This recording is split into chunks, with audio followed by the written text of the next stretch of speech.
ভাৰতীয় যুৱ মৰ্চা অসম ৰাজ্যিক যুৱ মৰ্চাৰ উদ্যোগত আজি জামুগুৰিহাটৰ ঐতিহাসিক পকামুৰা পথাৰত কেন্দ্ৰীয়ভাৱে উদযাপিত হয় শ্বহীদ দিৱস।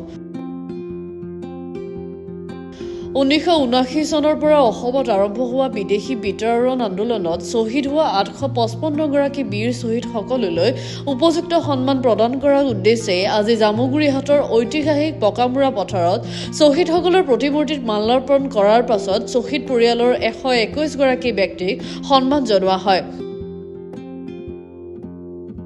অসম যুৱ মৰ্চাৰ ৰাজ্যিক সভাপতি ৰাকেশ দাসে আঁত ধৰা শ্বহীদ দিৱস উদযাপন অনুষ্ঠানত আদৰণি ভাষণ প্ৰদান কৰে নদুৱাৰ সমষ্টিৰ বিধায়ক পদ্ম হাজৰিকাই। ইয়াৰ পিছত বিজেপি দলৰ ৰাজ্যিক সভাপতি ভৱেশ কলিতাই শ্বহীদ দিৱসৰ তাৎপৰ্যৰ ওপৰত গুৰুত্বপূৰ্ণ মন্তব্য প্ৰদান কৰি প্ৰতি বছৰে এই পবিত্ৰ দিনত আমি শ্বহীদসকলৰ লগতে তেওঁলোকৰ পৰিয়ালক উপযুক্ত সন্মান দি আহিছো আৰু দিম বুলি নাতিদীৰ্ঘ ভাষণ প্ৰদান কৰে। সভাত মুখ্য অতিথি হিচাপে অংশগ্ৰহণ কৰি মুখ্যমন্ত্ৰী ডক্টৰ হিমন্ত বিশ্ব শৰ্মাই বৰ্তমান সময়ত বিজেপি দল আৰু চৰকাৰক গুণগান আৰু কংগ্ৰেছ দলটোক খুৰধাৰ সমালোচনা কৰে। কেৱল কংগ্ৰেছ দলৰ ভুলৰ বাবে 855 জন বীৰ শ্বহীদে প্ৰাণ বলিদান দিব লগা হ'ল বুলি উল্লেখ কৰে আৰু আমাৰ বিজেপি দলে শ্বহীদ বীৰসকলক উপযুক্ত সন্মান দি আহিছে আৰু অনাগত দিনত সন্মান দি যাব বুলি মন্তব্য প্ৰকাশ কৰে। সভাত তেজপুৰ সমষ্টিৰ বিধায়ক পৃথ্বীৰাজ ৰাভা, গণেশ লিম্বু, কৃষ্ণ কমল তাঁতী, দিগন্ত ঘাটোৱাল, মানস ডেকা প্ৰমুখ্যে বিজেপি দলৰ কেইবাগৰাকীও বিধায়ক দলীয় কৰ্মীয়ে অংশগ্ৰহণ কৰে। 105 জনতকৈ অধিক বিধায়ক ভাৰতীয় অসমীয়া মূল যিটো আমি ভেটি বুলি কওঁ সেই ধৰণৰ লোকেৰে নিৰ্বাচিত হৈ আহিব, যি ৰাজনৈতিক দলেই নহওক কিয়।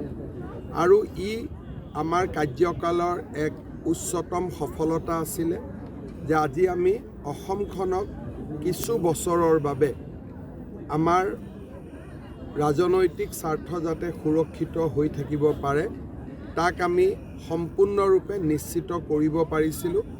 আৰু সমষ্টিৰ পুনৰ নিৰ্ধাৰণ প্ৰক্ৰিয়াই অসমীয়াৰ আৰু ভাৰতীয় ৰাজনৈতিক অধিকাৰ সুৰক্ষিত কৰিলে। এতিয়া আমি অৰ্থনৈতিক অধিকাৰ সুৰক্ষিত কৰাৰ বাবে আগবাঢ়িব লাগে।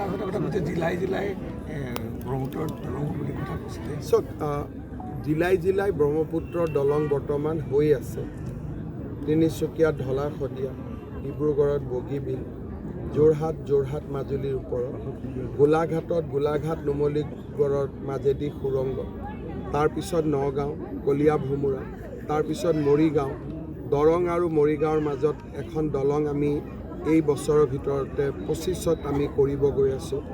তাৰপিছত মঙলদৈত নাৰেংগী কুৰুৱা, কামৰূপ মেট্ৰত গুৱাহাটী উত্তৰ গুৱাহাটী, কামৰূপ ৰুৰেলত পলাশবাৰী শুৱালকুছি, গোৱালপাৰাত ধুবুৰী। প্ৰতিখন জিলাতে খালি শিৱসাগৰ জিলা বাদ পৰি আছে।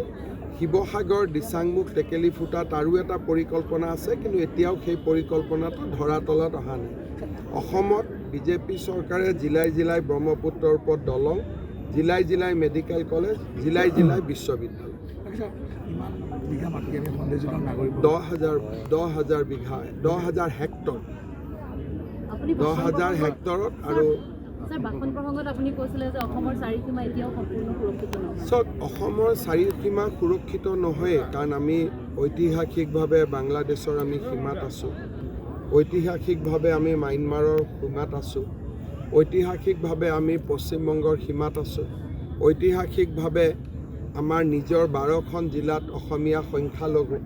গতিকে অসমীয়াই সুৰক্ষিত হ'বৰ কাৰণে ইজৰাইলৰ দৰে দেশৰ বুৰঞ্জীৰ পৰা আমি শিকিব লাগিব যে কেনেকৈ জ্ঞান, বিজ্ঞান, প্ৰযুক্তি আৰু অদম্য সাহসেৰে চাৰিওফালে শত্ৰুৱে আৱৰি থকাৰ পিছতো ইজৰাইল কেনেকৈ এখন শক্তিশালী ৰাষ্ট্ৰ হৈছে।